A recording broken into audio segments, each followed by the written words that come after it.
Good morning, friends. In this video, we will cover the first manifestation of globalization. इससे पहले इसका एक और पार्ट बना है जिसमें हमने ग्लोबलाइजेशन का मीनिंग और उसके कॉजेस किए थे। मैनिफेस्टेशन का जो टॉपिक है वो आपकी बुक में अंडर कॉन्सिक्वेंसेस दिया हुआ है।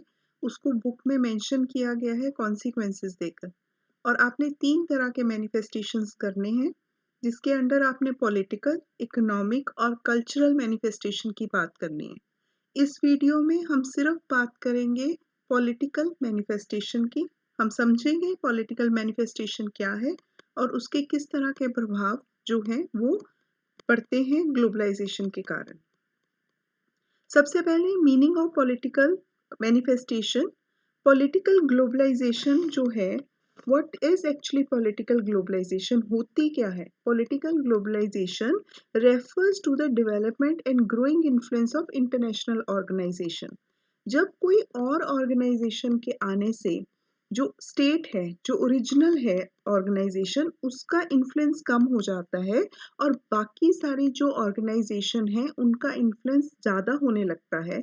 इस तरह के हालात में जो राज्य हैं, उस राज्य का कंट्रोल जो है वो सीमित हो जाता है। So state control automatically become, you can say it's controlled because of the influence of other international organizations like United Nations and WHO. So this is called political globalization, and this is automatically there at the international level. So when we talk at the international level, earlier, if we see the role of the state was all in all. But now when state has to take decision, it has to just see that what other states they are doing.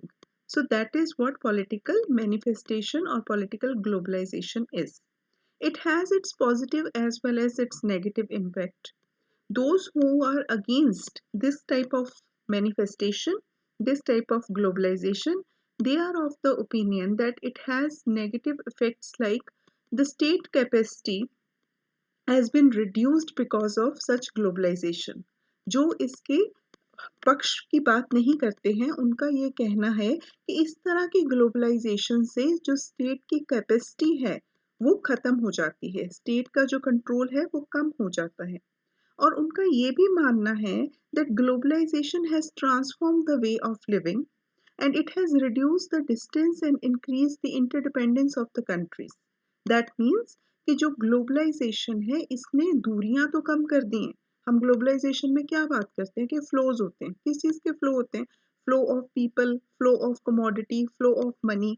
कि तुम्हारे को idea करना है share तो तुमने WhatsApp पे कर दिया, इंस्टा पे कर दिया, तुमने एक बटन दबाकर माउस का कितने हजारों लोगों तक अपना वो विचार जो है वो पहुंचा दिया। या तुमने एक जगह से दूसरी जगह जाना है तो तुम एकदम से चले गए।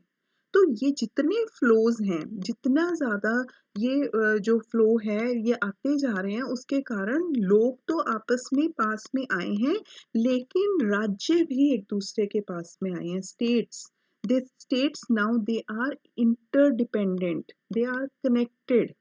अंडर ग्लोबलाइजेशन जब स्टेट्स जो हैं वो इकट्ठी हो जाएंगी, वो कनेक्ट हो जाएंगी, तो वो अपनी मन मर्जी नहीं कर सकते। I can give you an example कि आप अपनी जो गाड़ी है उससे आप अपने ऑफिस के लिए जाते हैं। तो आप अपने ऑफिस के लिए अपनी गाड़ी से जाते हैं, आपकी मर्जी है, आप अपने 10 काम करने के लिए बीच में रुक सकते हैं या आप उसको 10 बार या 5 बार या 6 बार जहाँ रोकना चाहें उसको रोक सकते हैं। लेकिन अगर वो ही आप किसी के साथ ऑटो या कार पूल कर रहे हैं तो आपको ये भी देखना पड़ेगा कि जो आपके साथ कार पूल कर रहा है वो उस प्रक्रिया में क्या कंफर्टेबल है कि नहीं। अगर आप कार को बार बार रोकेंगे तो आपके साथ वाले बाकी जो लोग हैं वो परेशान हो जाएंगे। इसी तरह से जब स्टेट जो है वो इंटरनेशनल लेवल पे अपना रोल प्ले करती है तो उसको ये देखना पड़ता है कि इंटरनेशनल लेवल पे बाकी जो स्टेट्स हैं जो उसके ऊपर डिपेंडेंट है या वो जिनके ऊपर डिपेंडेंट है, क्या वो स्टेट्स उसके साथ एडजस्ट कर रही हैं? तो उसको किसी मात्रा में जाकर अपने कई बातों पे अपने आप को कंट्रोल करना पड़ता है। So this whole thing, it has put a limit upon the nations. Even if any nation want to consume more resources, they actually are not able to use their old resources.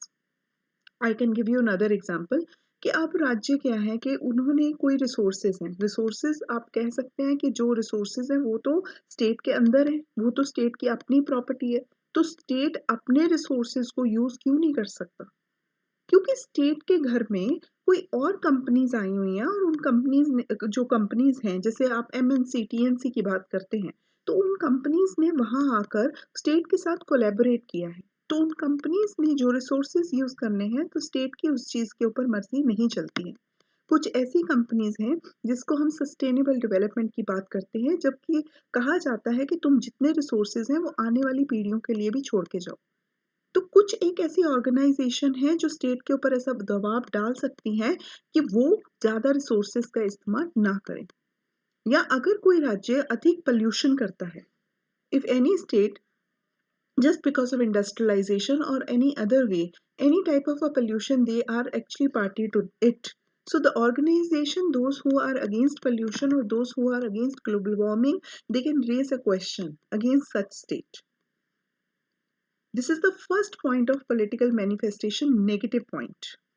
The second point is that the role of change, the role of the state has been changed from the welfare state to minimalistic state. अब इसमें दोनों के दोनों terms को समझना बहुत ज़रूरी है. What is welfare state and what is minimalistic state? Welfare state मतलब कल्याणकारी राज्य. कल्याणकारी राज्य क्या होता है? जो कि अपने देश में रहने वाले नागरिकों के कल्याण के बारे में बात करता है, जो बात करता है कि नागरिकों को क्या चाहिए. जैसे कि we can give the example of foreign countries where citizens are getting allowance, they are getting unemployment allowance, they are getting the allowance for the medical facilities, for sanitation, for health. So such facilities are there. This with the state which provide all such facilities are called welfare state. Such states are called welfare state. Whereas minimalistic state, mini मतलब कम, छोटा, मिलिस्टिक जिसके काम या जिसकी जो दायरा है, जो स्कोप है, उसको कम कर दिया गया है. सो जब ये राजनीतिक ग्लोबलाइजेशन आया, when this due to this political globalization, because many other actors, कौन से और एक्टर आ गए? यूनाइटेड नेशंस आ गया, WHO आ गया, इन्होंने आकर हस्तक्षेप करना शुरू कर दिया, इन्होंने आकर इंटरफेरेंस करना शुरू कर दिया, तो स्टेट के काम जो हैं वो बाकी जो हैं वेलफेयर स्टेट से हटकर बहुत कम रह गए, और अब स्टेट जो है वो मिनिमलिस्टिक स्टेट है. तो मिनिमलिस्टिक स्टेट जो है उसके पास कौन से काम है? मिनिमलिस्टिक स्टेट के पास पहला काम है अपने नागरिकों की रक्षा करना, to take care of the security of the citizens and to maintain law and order.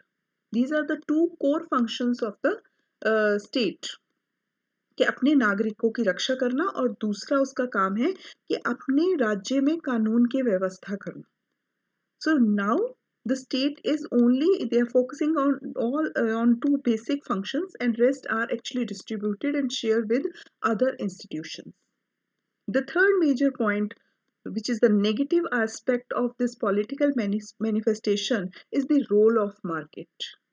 Role of market become the primary determinant for social priorities. Role of market means कि अब मार्केट डिसाइड करता है लोगों की needs को. अब market decide करता है. अब you go to the market, you see that now the things they are change there in the market. You ask your grandparents, they have never ever seen the small culture. उनके time पे ये malls नहीं होते थे, और उन्होंने इन malls को या इस तरह नहीं देखा. उन्होंने वो शॉप्स देखी हैं जहाँ पर आप जाते थे और अपनी ज़रूरत का सामान लेते थे. पर आजकल ये मॉल्स में आपको हर एक तरह का ब्रांड और हर एक तरह का प्रोडक्ट जो है, you can able to find that product under single roof. तो मार्केट ने किसकी जगह ले ली? मार्केट ने लोगों की प्रायोरिटीज को डिसाइड करने के लिए स्टेट की जगह ले ली. जो जगह पहले स्टेट के पास थी, स्टेट देखता था कि लोगों की क्या ज़रूरतें हैं, उनको क्या चाहिए, वही चीज़ अब क्या है, मार्केट ने ले ली. तो ये 3 पॉइंट हमने किए इसके नेगेटिव एस्पेक्ट को लेकर. फर्स्ट पॉइंट हमने किया erosion of state capacity. Second point हमने किया मिनिमलिस्टिक स्टेट. थर्ड पॉइंट हमने किया that the market become the prime determinant of the uh, of the of the priorities of the people, that what people want and how the things which are actually now the people they want there in the country is used by the state. So now we have to see that what all are the positive sides and positive function क्या है अगर globalisation आया है इसमें positive जो function है वो क्या है। पॉजिटिव फंक्शन में सबसे पहले है that the globalization has not always reduce the state capacity. जो लोग इसके फेवर की बात करते हैं उनका ये मानना है दैट ग्लोबलाइजेशन पॉलिटिकल ग्लोबलाइजेशन के आने से, पॉलिटिकल ग्लोबलाइजेशन मतलब जब हम political globalization then we are focusing basically on the state, we are focusing on the nature of the state. So political globalization के आने से क्या हुआ है, ये नहीं है कि स्टेट की जो कैपेसिटी है वो रिड्यूस हो गई है। उनका ये मानना है, those who are the advocator of this type of a manifestation, they are of the opinion that the place where state is required no one else can replace it। like political community की हम बात करते हैं, political community मतलब आप you just you can suppose this thing that कोई international level पे function है जहाँ पर इंडिया को जाना है, तो वहाँ पर इंडिया का कोई रिप्रेजेंटेटिव जाएगा there to represent India. We can not just send any other union, we can not send any other organization. So according to the advocates of this type of a manifestation, the primary function of the state, the capacity of the state is not always reduced. The main function or the requirement of the state to be unchanged, the basis of the political community. Wherever it is required, if it is required to be there, then the state's position is same. Second plus point, second positive point for political manifestation is that state capacity is not reduced, rather it has gained a boost। What is a boost? कि उसको एक you can say उसका तो जो हौसला है वो बढ़ गया है स्टेट का, या उसको एक बूस्ट मिल गया है। मतलब कि जो स्टेट है उसमें अगर हम ग्लोबलाइजेशन में देखें तो इसके पक्ष की बात करने वाले लोग ये कहते हैं कि स्टेट जो है उसका उसकी जो काम करने की शक्ति है वो बढ़ गई है। हमने क्या बताया कि मिनिमलिस्टिक स्टेट के क्या फंक्शन है। मिनिमलिस्टिक स्टेट के ये फंक्शन है कि मिनिमलिस्टिक स्टेट कोर फंक्शन उसके हमने बात की कि पहला वो अपने जो सिटीजन्स हैं उनकी सिक्योरिटी का ध्यान रखता है। दूसरी बात हमने ये की कि जो मिनिमलिस्टिक स्टेट है वो लॉ एंड ऑर्डर की बात करता है। So, according to the advocates of this type of the manifestation, they are of the opinion that with the enhanced technology available at the dismission of the state to collect information about its citizens. So, it is now just because of the technology, it is very important and it is very helpful for the state to collect the information for his citizens। Because पहले क्या होता था कि किसी भी सरकारी कर्मचारी को एक डोर टू डोर जाकर कोई इंफॉर्मेशन कलेक्ट करनी होती थी, लेकिन अब ऐसा नहीं है। अब स्टेट को लॉ एंड ऑर्डर मेंटेन करना है। फॉर एग्जांपल ट्रैफिक पुलिस, अब traffic police that you can find that there are cameras on every signal और every centre square of the city, or the policeman who is on duty on the to maintain the traffic, the person is holding a camera and by clicking a photograph the every information of that vehicle is available there on the app which is related to the maintenance of the law and order there on the vehicles moving on the road। So it is now become easy for the government, with the technology it is very easy for the government to maintain law and order and to control its citizens। Third point, another impact of globalization on politics is appearance new political actor in international, regional and global scope and the changes in the location of some of the old and traditional actors। Yes, due to political manifestation, according to one report, 144 regional and ethnic organizations are now existing there in the world। What is ethnic and regional organization? Regional organization जो एक region में काम कर रही है, for example ASEAN, for example SAARC, EU, BRICS, all these are regional organizations which are working there for particular cause, it can be social, it can be economic।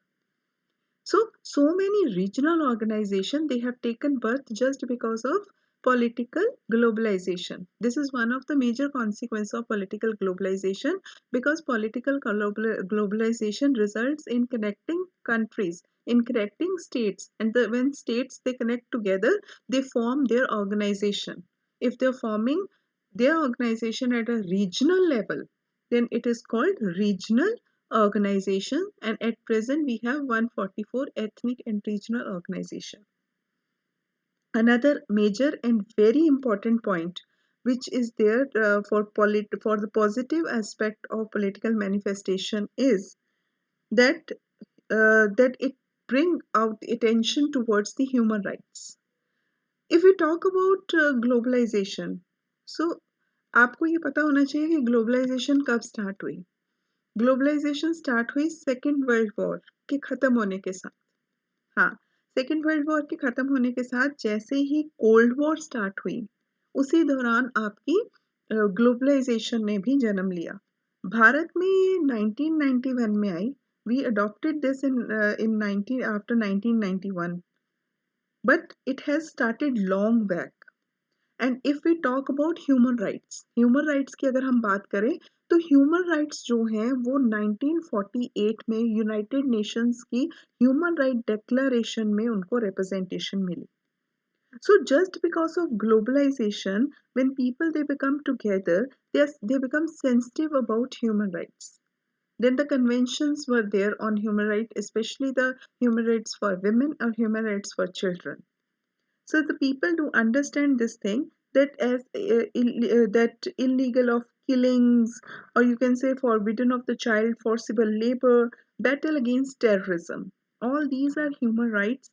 They are protected, and they are actually they bring into the notice of the people just because of political manifestation of globalization. So these are the four major points which will come under the political aspect of the political manifestation of the globalization. These are the positive points. Fine. So question basically can be there on political manifestation. It can be there on economic manifestation. In exams, different type of question can be there. The question can be critically evaluate the role of the state under the process of globalization. So change in the role of state you will talk about. You will talk about that how the role of the state has been changed from the welfare state to the minimalistic state. So quick revision what we have covered under this video. The first we have discussed the meaning of political manifestation of globalization. Then we have done the negative aspect of the political manifestation, and we have also after that we discussed the positive aspect of the political globalization. So the positive and the negative, and then you have to write the conclusion. After this, in the next video, we will discuss about economic and cultural, which are very, very important. And you can even expect a separate question on that. Thank you very much. Stay connected.